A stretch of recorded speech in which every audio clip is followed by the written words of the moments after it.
আসসালামু আলাইকুম। এখন দেখবেন সংবাদ শিরোনাম।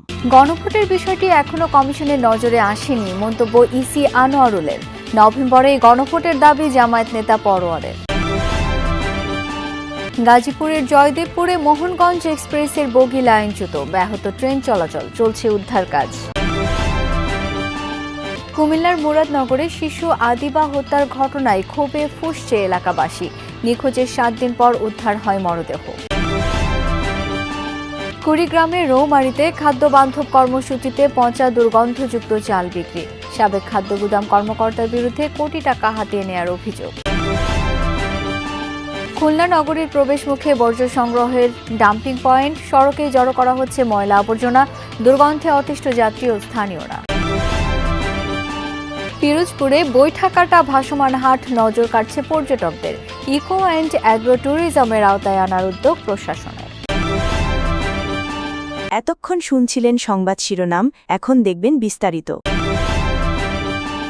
গণভোটের বিষয়টি এখনো নির্বাচন কমিশনের নজরে আসেনি, তা নিয়ে সিদ্ধান্ত নেবে সরকার, এমনটাই বলেছেন নির্বাচন কমিশনার আনোয়ারুল ইসলাম। দুপুরে পটুয়াখালী সার্কিট হাউসে এক মতবিনিময় সভায় অংশ নেন তিনি। বলেন, নির্বাচন কমিশনের আইন অনুযায়ী শাপলা কলি সহ আরও অনেকগুলো প্রতীক বরাদ্দ দেওয়া হয়েছে। এখনও যারা আন্দোলন করছে সেই বিষয়টিও ইসির নজরে আছে। তিনি আরও বলেন, ফেব্রুয়ারিতে নির্বাচনের জন্য কোনো চ্যালেঞ্জ নেই, সকল প্রস্তুতি সম্পন্নের পথে। সভায় নির্বাচন কমিশনের সিনিয়র সচিব, পটুয়াখালী জেলা প্রশাসক সহ অন্যরা উপস্থিত ছিলেন। গণভোট নির্বাচনের আগে হবে না কবে হবে, বিষয়টি এখনো নির্বাচন কমিশনের নজরে আসে নাই। সরকার কিভাবে প্রস্তুতি নিচ্ছেন সেই জিনিসটি আমাদের কাছে এখনো পৌঁছেনি। সিদ্ধান্ত হলে পরে আপনারা জানতে পারবেন। জুলাই সনদ বাস্তবায়নে নভেম্বরে গণভোট দিয়ে ফেব্রুয়ারিতে জাতীয় নির্বাচনের দাবি জানিয়েছেন জামায়াতের সেক্রেটারি জেনারেল মিয়া গোলাম পরোয়ার। খুলনায় হিন্দু সম্মেলনে তিনি এই আহ্বান জানান। আর কুমিল্লায় দলের নায়েবে আমির ডাক্তার সৈয়দ আবদুল্লাহ মোহাম্মদ তাহের বলেছেন, সংস্কার নিয়ে সরকার যদি তাদের সিদ্ধান্ত থেকে সরে যায় তাহলে পরিষ্কার হবে তারা নিরপেক্ষ নেই। তুমি যদি দাঁড়িপাল্লায় থাকো, জামাতের মিটিংয়ে যাও, তুমি পুজো করতে পারবে না, মা বোনেরা বাড়িতে বেরোতে পারবে না, সিঁদুর নিতে পারবে না, শাখা পড়তে পারবে না, পূজা করবে না। এগুলো হচ্ছে ডাহা মিথ্যা কথা। এই মিথ্যায় আপনারা কান দেবেন না। গাজীপুরের জয়দেবপুর জংশনে মোহনগঞ্জ এক্সপ্রেসের একটি বগি লাইনচ্যুত হয়ে এক লাইনে বন্ধ রয়েছে ট্রেন চলাচল। প্রত্যক্ষদর্শীরা জানায়, ঢাকা থেকে মোহনগঞ্জের উদ্দেশ্যে রওনা দেয় ট্রেনটি। জয়দেবপুর জংশনে প্রবেশের আগে ট্রেনের একটি বগি হঠাৎই লাইনচ্যুত হয়, এতে বন্ধ হয়ে যায় এক লাইনে রেল চলাচল। তবে এতে কেউ হতাহত হয়নি। খবর পেয়ে লাইনচ্যুত বগিটি উদ্ধারে কাজ শুরু করে রেলওয়ে কর্তৃপক্ষ। এদিকে এক লাইন বন্ধ থাকায় ব্যাহত হচ্ছে ঢাকা ময়মনসিংহ রুটে রেল চলাচল। ব্যাপক আতঙ্কে ছিলাম যে কি হয়েছে। সামনে দেখলাম যে বলতেছে লাইনে বগি হয়েছে, তখন তাড়াহুড়া করে স্লো করছে, তখন আমরা নেমে যাই। হঠাৎ করে ধোঁয়া বেরোইছিল, সবাই বলতেছে যে আগুন লাগছে আগুন লাগছে, তো সবাই লাফালাফি করতেছে। ট্রেন হঠাৎ করে পরে থামাইছে, তারপর সবাই হুড়াহুড়ি করে নামছে, পরে দেখে যে লাইনচ্যুত হয়েছে। সাভারের আশুলিয়ায় আলাদা অভিযানে দেশি বিদেশি অস্ত্র মাদক সহ 7 জনকে আটক করেছে সেনাবাহিনী। গতরাতে এসব অভিযান পরিচালনা করা হয়। সেনাবাহিনী জানায়, বৃহস্পতিবার রাতে আশুলিয়ার গাজীর চট এলাকায় 5 রাউন্ড গুলির শব্দ শোনা যায়। খবর পেয়ে জামগড়া আর্মি ক্যাম্পের টহল দল ঘটনাস্থলে পৌঁছে অভিযান পরিচালনা করে। আটক করা হয় 4 জনকে। এ সময় জব্দ করা হয় একটি পিস্তল, 8 রাউন্ড গুলি, 13টি মোবাইল, 3000 পিসি ইয়াবা সহ বিভিন্ন মাদকদ্রব্য এবং ওয়াকিটকি। এছাড়া আলাদা একটি অভিযানে আশুলিয়ার চিত্রশাইল রাজা বাদশাহ এলাকা থেকে বিদেশি পিস্তল ও মাদক সহ 3 জনকে আটক করেন সেনা সদস্যরা। পরে তাদের আশুলিয়া থানায় সোপর্দ করা হয়। খেলতে গিয়ে আর ফেরেনি শিশু আদিবা।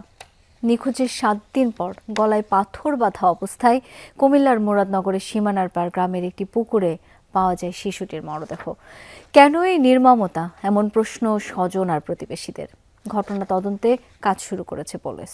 আর কেউ বায়না ধরবে না বাবার কাছে, একরাশ হাসি নিয়ে ছুটে ঝাঁপিয়ে পড়বে না কোলে। বাবা আবু হানিফের বুকের ভেতরটা ভেঙে চুরে চুরমার মেয়ে আদিবার জন্য। গত 24শে অক্টোবরের ঘটনা। মায়ের কাছে আদিবাকে রেখে বাজারে যান বাবা হানিফ। সে দেখাই শেষ। এরপর খেলতে গিয়ে আর ফেরেনি শিশুটি। বৃহস্পতিবার দুপুরে গলায় পাথর বাঁধা অবস্থায় কুমিল্লার মুরাদনগরের সীমানার পার নিজ গ্রামে একটি পুকুরে ভেসে ওঠে শিশু আদিবার মরদেহ। তুমি থাকো, আবু বাজার করে আসছি। বাজার করে আসছি, আইসা মাইয়ার খোঁজ পাই না। মাইয়া কিন্তু দূরে কোথাও খেলতে যায় না, এখানে বাসার পাশে এই জায়গাটা আছে না, এই জায়গায় খেলতে গেছে। হয়তো 10-15 মিনিট পরে মায়ের খোঁজ করছে, মাইয়া কই, আইসা আর মাইয়ার কোনো তথ্য পায় না, খোঁজা পায় না। কুড়িগ্রামের রৌমারীতে খাদ্যবান্ধব কর্মসূচির আওতায় পচা দুর্গন্ধযুক্ত চাল বিক্রির অভিযোগ উঠেছে। আর এসব নিম্নমানের চাল সরবরাহ করে কোটি টাকা হাতিয়ে নেয়ার অভিযোগের তীর স্বয়ং উপজেলার সাবেক ভারপ্রাপ্ত খাদ্য গুদাম কর্মকর্তার বিরুদ্ধে। দীর্ঘদিন সাধারণ মানুষ ও চালকল মালিকরা এই বিষয়ে প্রতিবাদ জানিয়েও কোনো প্রতিকার পাননি। সবশেষ আদালতে মামলাও করেন এক ভুক্তভোগী। তবে তদন্ত বা শাস্তিমূলক ব্যবস্থার বদলে অভিযুক্তকে বদলি করা হয়েছে অন্যত্র। ব্রহ্মপুত্র নদবেষ্টিত বিচ্ছিন্ন জনপদ কুড়িগ্রামের রৌমারী খাদ্য বান্ধব কর্মসূচির আওতায় এই উপজেলার দুস্থ ও অসহায় পরিবারগুলোর জন্য বছরে 5 বার চাল বিক্রি করে সরকার। ডিলারের মাধ্যমে 15 টাকা দরে জনপ্রতি কিনতে পারেন 30 কেজি চাল। এ কর্মসূচিতে পচা দুর্গন্ধময় চাল বিক্রির অভিযোগ উঠেছে। সম্প্রতি সরকারি একটি গুদাম থেকে নিম্নমানের চাল বের করার সময় 2টি ট্রাক আটকে দেয় স্থানীয়রা। প্রশাসনের অভিযানেও কয়েকটি ডিলার পয়েন্টে জব্দ হয় খাওয়ার অনুপযোগী চাল।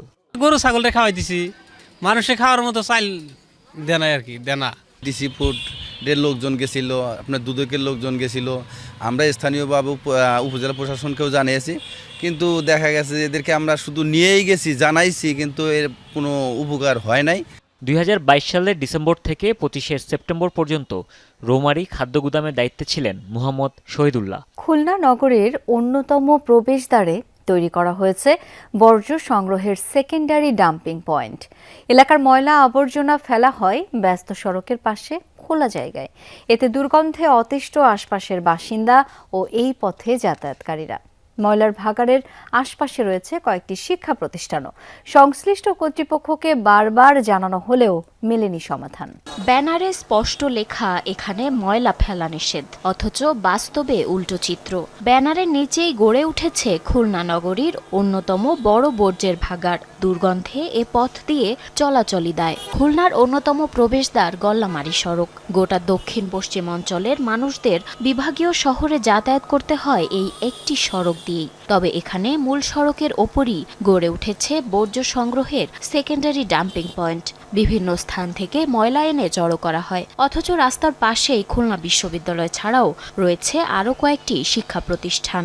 এই গন্ধটা পেটের মধ্যে যে অনেক সময় বমি পর্যন্ত চলে আসে। রাস্তা দিয়ে চলার জন্য মহিলারা হোক, বাচ্চারা হোক, বয়স্ক লোক, সবার জন্য আসলে একটা বড় ধরনের মুসিবত। তিনি 50 বার যাই আসে, 50 বার ওই লিভার উল্টে যায় আর পাল্টে যাচ্ছে। পিরোজপুরের ঐতিহ্যবাহী বৈঠা কাটা ভাসমান হাটে দিনে বিক্রি হচ্ছে অর্ধ কোটি টাকার পণ্য। আসছেন দেশি বিদেশি নানা পর্যটক। যাতায়াত ব্যবস্থা ভালো থাকলে বাড়ত আরও ক্রেতা ও পর্যটক, বলছেন স্থানীয়রা। প্রশাসন বলছে এই এলাকাকে ইকো অ্যান্ড অ্যাগ্রো ট্যুরিজমের আওতায় নিয়ে আসার চেষ্টা চলছে। 200 বছরের পুরনো ঐতিহ্যবাহী পাইকারি এই বাজার সরকারের সুদৃষ্টি পেলে আরও জমজমাট হয়ে উঠবে, এমনটাই প্রত্যাশা কৃষকদের। বৈঠায় জল কেটে কেটে আসে কৃষকের নৌকা, যেতে হয় না বাজারে। ভাসমান নৌকাতেই শুরু হয় বেচাকেনা। ধীরে ধীরে নদীর পাড়ের বৈঠাকাটা বাজার গুরুত্ব হারিয়ে বড় হয়ে উঠতে থাকে নদীর ভেতরের বৈঠাকাটা ভাসমান হাট। 200 বছর ধরে প্রতি শনি ও মঙ্গলবার বসছে ঐতিহ্যবাহী এই বাজারটি। পিরোজপুরের নাজিরপুরে বেলুয়া নদীতে বসা এই হাটে সবজি কিনতে আসেন স্থানীয়রা ছাড়াও বরিশালের বানারীপাড়া সহ বিভিন্ন এলাকার মানুষ। শীতকালীন করলা, শিম, বেগুন থেকে শুরু করে পাওয়া যায় সব সবজি।